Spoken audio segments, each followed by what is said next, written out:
हाय दोस्तों, नमस्कार। आपका स्वागत है मेरे YouTube चैनल प्रेम गौतम ऑफिशियल में। मैं एक बार आपके लिए फिर लाया हूँ एक अमेजिंग सा टॉपिक जिसका नाम है स्लीप डिसऑर्डर। या सही सोच समझा, स्लीप डिसऑर्डर यानी कि हिंदी में इसको बोला जाए अनिद्रा यानी नींद की बीमारी। तो हम इसके ऊपर चर्चा करेंगे, इसके ऊपर बात करेंगे।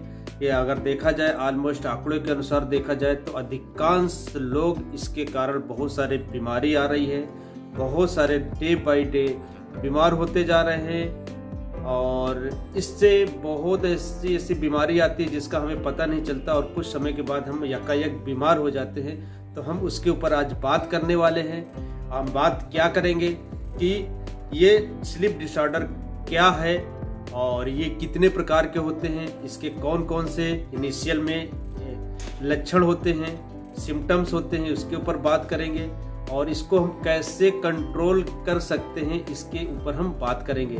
बट आपको ये इस वीडियो को लास्ट तक देखना होगा, तो आप बने रहिए लास्ट तक। और अगर हमें मेरा ये जो वीडियो है आपको अच्छा लगे, इन्फॉर्मेशन अच्छी लगे तो आप लाइक करिए, सब्सक्राइब करिए। अगर आप नए हैं तो सब्सक्राइब कर दीजिए, बेल आइकन को प्रेस कर देंगे तो मेरा जो न्यू वीडियो को आपका नोटिफिकेशन आपको मिल जाएगा। तो यस दोस्तों, हम स्टार्ट करते हैं।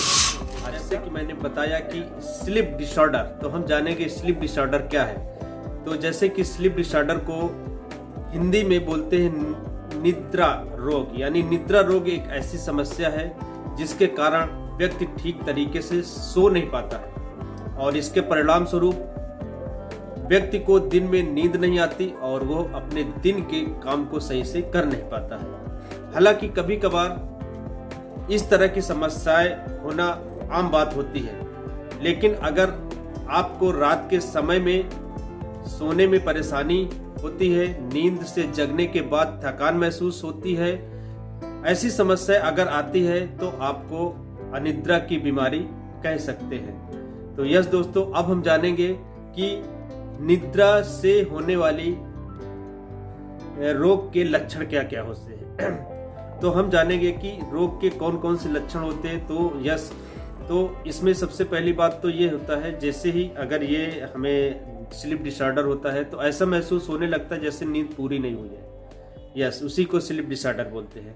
मूड सही नहीं रहता है, चिड़चिड़ापन महसूस रहता है, जल्दी जल्दी गुस्सा आता है और काम अगर हम कोई करते हैं तो उसमें ध्यान नहीं लगता है, कोई भी काम को करने में कठिनाई महसूस होती है, शरीर में सारा दिन थकान रहती, ऊर्जा नहीं आती रहती है। इसके साथ जो व्यक्ति होता है अपने व्यवसाय में हर समय परेशान रहता है, काम नहीं कर पाता है। अगर कोई मान लो ड्राइविंग करता है या कुछ है तो दुर्घटना होने की समस्याएं बढ़ जाती है। तो ये हमारी क्या है स्लीप डिसऑर्डर के कुछ सिम्टम्स हैं। अब हम जानेंगे कि स्लीप डिसऑर्डर कितने टाइप के होते हैं और हम इसको कैसे हम जानेंगे कि हमारे किस टाइप का स्लीप डिसऑर्डर है। तो यस दोस्तों, जब हमारा स्लीप डिसऑर्डर होता है तो हमारे 4 तरह से स्लीप डिसऑर्डर होता है। तो जिसको हम बोल सकते हैं सबसे पहले खर्राटे या स्लीप एपनिया बोलते हैं, स्लीप एपनिया। दूसरा होता है नींद न आना, इसको बोल सकते हैं इंसोमनिया। इसके बाद होता है पैरासोमेनिया और नार्कोलेप्सी। तो ये हमारे 4 तरह के कुछ ऐसे स्लीप डिसऑर्डर बीमारी है और हम उसके बारे में जानेंगे एक एक करके कि ये क्या है। इसको थोड़ा सा हम डिटेल में जानेंगे कि ये चारों किस टाइप की जो स्लीप डिसऑर्डर की बीमारी है, तो इसके बारे में हम जानेंगे। तो सबसे पहला हमने जाना कि 4 तरह के जो है स्लीप डिसऑर्डर होते हैं। तो उसमें से सबसे पहला जो है खर्राटे या स्लीप एपनिया बोल सकते हैं।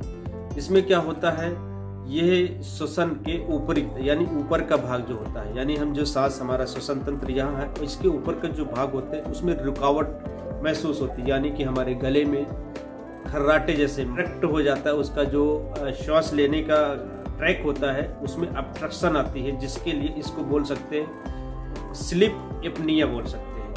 यदि मस्तिष्क सांस लेने की प्रक्रिया में थोड़ा सा विफल हो जाता है, क्योंकि हमारा मस्तिष्क भी सांस लेता है, अगर वो थोड़ा सा डिस्ट्रक्टिव हो जाता है, यानी उसको कुछ मतलब प्रॉपर सांस नहीं मिल पाती, और या गले के आसपास का पार्ट में ज़्यादा फैट आ जाता है, तो हमारा ये ट्रैक जो है डिस्ट्रक्टिव हो जाता है, जिसके कारण से खर्राटे होना चालू हो जाता है। और उससे बहुत सारी चीज़ें हो सकती है, और ये क्यों होता है उसके बारे में हम जानेंगे क्यों होता है। ये अधिकतर जब इंसान मोटा होता है, यानी उसका फैट ज़्यादा बढ़ जाता है, तो गले के जो ऊतक होते हैं, मुंह के आसपास, गले के आसपास जो ऊतक होते हैं, टिश्यूज होते हैं, उनके मार्ग में अवरुद्ध उत्पन्न होने लगता है। तो ये सबसे ज़्यादा वयस्कों में होता है, क्योंकि उन्हीं में सबसे ज़्यादा फैट ज़्यादा होता है, इसलिए ये होता है। तो खर्राटे कम हों और खर्राटे ना आए, यानी ये स्लीप एपनिया को कम कर सके, तो उसके लिए सबसे अच्छा है कि आप अपने फैट, जो गले के आसपास का फैट है, और आपका जो मस्तिष्क है, ब्रेन है, प्रॉपर श्वास नहीं ले पा रहा है, यानी कि ब्रीदिंग नहीं ले पा रहा है, तो इसके लिए आपको फैट कम करना पड़ेगा। अभी हमने जाना कि खर्राटे यानी स्लीप एपनिया के बारे में। अब हम जानेंगे इंसोमनिया, जिसको बोलते हैं नींद न आना या अनिद्रा। तो ये एक ऐसी बीमारी है, नींद की बीमारी है, जिसमें थकान कम हो जाती है, उसकी जो थकान होती है वो कम हो जाती है। और ऐसी स्थिति में क्या होती है, वो रात के समय व्यक्ति सही से सो नहीं पाता है, जल्दी जल्दी उसकी आंखें खुल जाती है और तनाव महसूस करता है, या कुछ ना कुछ उसके विचार दिमाग में होते रहते हैं, जिसके कारण क्या होता है, स्ट्रेस आता है। स्ट्रेस आने की वजह से स्वास्थ्य संबंधी जो भी है समस्याएं हो जाती है, और वो क्या करता है, बार बार जो है ना इस थकान को दूर करने के लिए कोई ना कोई दवा लेता है, नींद की दवाइयाँ लेता है, या फिर कॉफ़ी लेता है, जिसके वजह से उसकी और भी बीमारी बढ़ जाती है, जिसको चिंता या डिप्रेशन कह सकते हैं। तो ये होता है नींद न आना या इंसोमनिया जैसी स्लीप डिसऑर्डर के कारण। तो दोस्तों, अगर वो करना है तो इसके लिए प्रॉपर हमें नींद लेना बहुत ज़रूरी है। मैं आगे के भाग में बताऊंगा। अभी हमने जाना स्लीप डिसऑर्डर के दो टाइप, जैसे कि जो खर्राटे लेना और दूसरा था इंसोमनिया, नींद ना आना। तो तीसरा है पैरासोमनिया। पैरासोमनिया का नाम अब जैसे मैं बताऊंगा उससे समझ जाएंगे कि क्या होती है। तो पैरासोमनिया में क्या होता है कि जो मरीज होता है वो सोता है, तो सोते समय चलता है, जिसको बोलते हैं नींद में चलना, और नींद में डर जाना, नींद में खाना खाना, सोते समय उसकी आंखें जो है ना यूं चलती रहती हैं। तो उसको ये भी कह सकते हैं रेम बिहेवियर डिसऑर्डर भी बोल सकते हैं, जो सोते समय आंखें हिलाते ये करते हैं, और ऐसा लगेगा कि वो सो नहीं रहा, देख रहा है हम लोगों को, तो उसको वो पैरासोमनिया के टाइप डिसऑर्डर, ये स्लीप डिसऑर्डर में आता है। और साथ ही साथ इसके अलावा बहुत गलत व्यवहार करते रहना, और नींद में ही और उसको याद नहीं रहता, और वो ऐसे हरकतें कर सकता है, ये पैरासोमनिया के कारण होता है। तो पैरासोमनिया कह सकते हैं एक पीढ़ी दर पीढ़ी या अनुवांशिक बीमारी भी है, जो कि उसके अनुवांशिक लक्षणों के कारण हो सकता है। इसके अलावा उसके अगर मस्तिष्क संबंधी कोई विकार हुए हैं तो तब भी ये बीमारी आ सकती है। और तो इस पैरासोमनिया को कैसे दूर किया जा सकता है, सबसे मेन रीजन यही है कि आपका अगर हेल्थ अच्छा नहीं है, यानी कि आपके कोई ना कोई बॉडी फैट या कुछ ऐसे मतलब या प्रॉपर बॉडी नहीं है, तो इन सभी में कुछ ना कुछ लक्षण ऐसे आएंगे जो कि ये पैरासोमनिया का कारण बन सकते हैं। इसके बाद हमारे आता है नार्कोलेप्सी। अभी हम जानेंगे नार्कोलेप्सी क्या है। तो नार्कोलेप्सी भी एक निद्रा रोग है, नार्कोलेप्सी, यानी ये चौथा कारण है स्लीप डिसऑर्डर का। तो नार्कोलेप्सी का कारण ज़्यादातर मामलों में हाइपोक्रेटिन की कमी को माना जा सकता है। हाइपोक्रेटिन मस्तिष्क का केमिकल होता है। हाइपोक्रेटिन होता है जो मस्तिष्क का एक केमिकल होता है जो निद्रा की प्रक्रिया को चलाता है। ये एक न्यूरोट्रांसमीटर भी है जिसकी मदद से सिग्नल भेजे जाते हैं। आप सो रहे हैं, यह कुछ तंत्रिका कोशिकाओं के कारण या फिर मस्तिष्क में न्यूरॉन्स के साथ काम करते हुए जाग रहे हैं। इसको नियंत्रित करने का काम कर सकते हैं। कैसे कर सकते हैं? ऐसा माना जाता है कि जब प्रतिरक्षा प्रणाली किसी गड़बड़ी के कारण मस्तिष्क के किसी ऐसे हिस्से को क्षति पहुंचाने लगती है जो हाइपोक्रेटिन बनाता है, तो इस केमिकल की कमी होने लगती है। यानी हमारे मस्तिष्क में जब कभी ऐसे कुछ विकार आने लगते हैं, कुछ ऐसे मतलब डिसऑर्डर हो जाते हैं न्यूरोट्रांसमीटर, जिसके वजह से जो सिग्नल बनाना चाहिए सोने वाला, जिसको सिग्नल बोलते हैं, हाइपोक्रेटिन होता है जो मस्तिष्क बनाता है सोने के लिए, अगर वो बनाना कम कर देता है तो उस समय ये नार्कोलेप्सी जैसी स्लीप डिसऑर्डर बीमारी हो सकती है। ओके दोस्तों, तो अभी हम जाने 4 तरह के जो हमारे स्लीप डिसऑर्डर होते हैं उसके बारे में जाने, और आगे हम अभी बने रहिए इस पूरे वीडियो में। अब हम जानेंगे कि इसको कैसे कंट्रोल किया जा सकता है, तो इसके बारे में हम बात करेंगे। तो आप लास्ट तक बने रहिए, और अभी तक आपको कैसी इन्फॉर्मेशन मिली, कैसी जानकारी मिली, उसके बारे में आप कमेंट्स कीजिए और लाइक कीजिए। अगर आप अभी हमारे इस वीडियो में नए हैं, चैनल में नए हैं, तो आप इसको सब्सक्राइब कीजिए और लास्ट तक और बने रहिए कि अभी इसको कैसे हम कंट्रोल कर सकते हैं। हम जानेंगे कि निद्रा रोग की रोकथाम कैसे की जा सकती है। तो कुछ ऐसे सिंपल तरीके हैं जिनसे बचा जा सकता है। निद्रा रोग से बचने के लिए कुछ ऐसे सिंपल सा मैं आपको एक टिप्स बताऊंगा, आप उसको फॉलो कीजिए।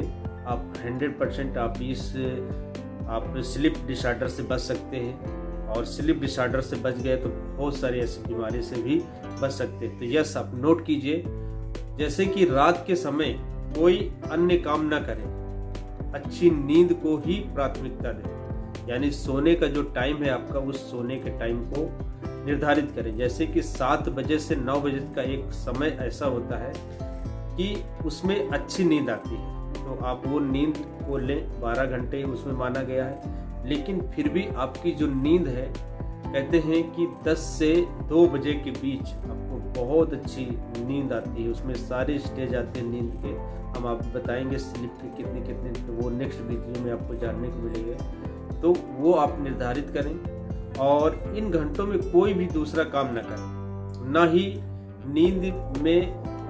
नींद के बीच में उठें। अगर आपको बार बार वॉशरूम जाना पड़ रहा है, क्योंकि ये बहुत सारी समस्याएं होंगी, तो आपके पानी पीने की जो प्रक्रिया है, यानी पानी जो हमारे 4 लीटर होना चाहिए हमारे बॉडी के लिए, उसको अधिकतर हमें 2 बजे तक, दिन के 2 बजे तक कंप्लीट कर देना चाहिए अधिकतर, यानी 3 लीटर से भी ज़्यादा जो भी है, यानी हल्का पानी है। अगर आप ऐसा करते हैं तो रात में जो बार बार वॉशरूम जाने के कारण आपको जगना पड़ेगा, तो वो आप दूर कर सकते हैं। तो ये एक क्या है, रूटीन आपको अपनाना पड़ेगा रोज। इसके बाद क्या है, आपका जो बेडरूम के सोने का जो है कमरा जो है, वो ठंडा, शांत और कम रोशनी वाला होना चाहिए।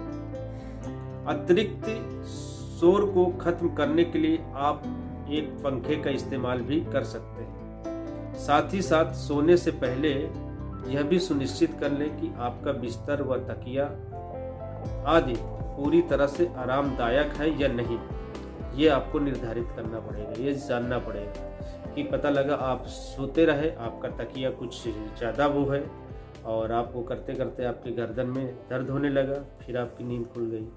तो आपको ये आपका बेडरूम और आपका जो बेडरूम है उसके सब कुछ, जहाँ पे आप बेड में हो, तकिया हो, कंबल हो, चादर हो, जो भी है आप एग्जैक्टली सही उसमें लेकर रहें कि आपको अगर नींद आए, रात में आपको किसी तरह की ठंड लगे या कुछ है, तो उसको प्रॉपर तरीके से, ज़्यादा ना लगे, आपको एक हाथ से ही पकड़ करके उसको इस्तेमाल कर लें, अंधेरे में ही। इसके बाद अपने बेडरूम के कमरे को सिर्फ सोने के लिए ही इस्तेमाल करें, वहाँ पर कोई दूसरा काम ना करें और ना ही टीवी चलाएं।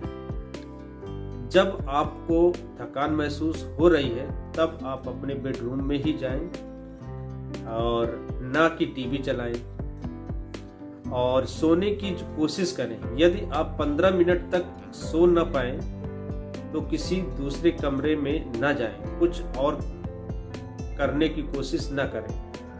आपको सांस भरना है, आपको याद करना है, रिकॉल करना है सारे दिन में किए गए काम को।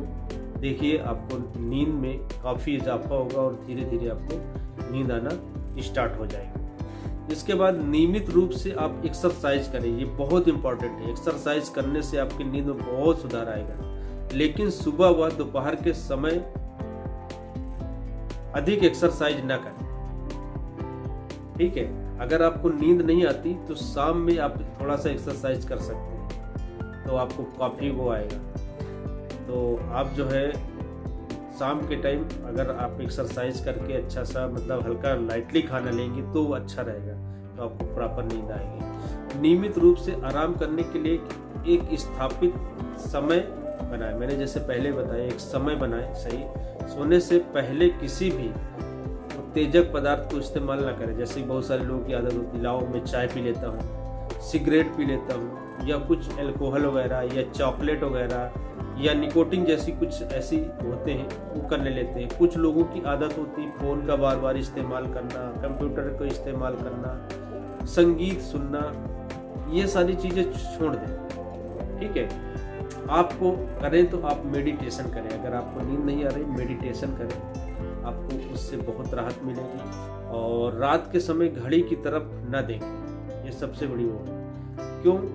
ऐसा करने से आपको चिंता महसूस होने लग जाती है, जिसके वजह से जो है आपकी नज़रों में वो आ जाता है और आप जो है ना बार बार सोते नहीं। तो ये कुछ ऐसे आपको टिप्स दिए मैंने और आप इसको फॉलो कीजिए, आपको बहुत राहत मिलेगी। और ये एक ऐसी बीमारी है जिसका कोई इलाज नहीं है, और इलाज अगर है तो आपके बॉडी का जो बैलेंस है उसको ही सुधारा जा सकता है, तभी हो सकती है।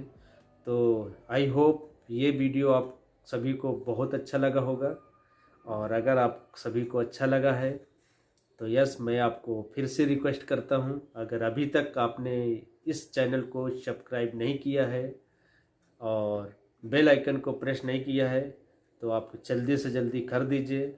फिर मैं मिलता हूँ आपको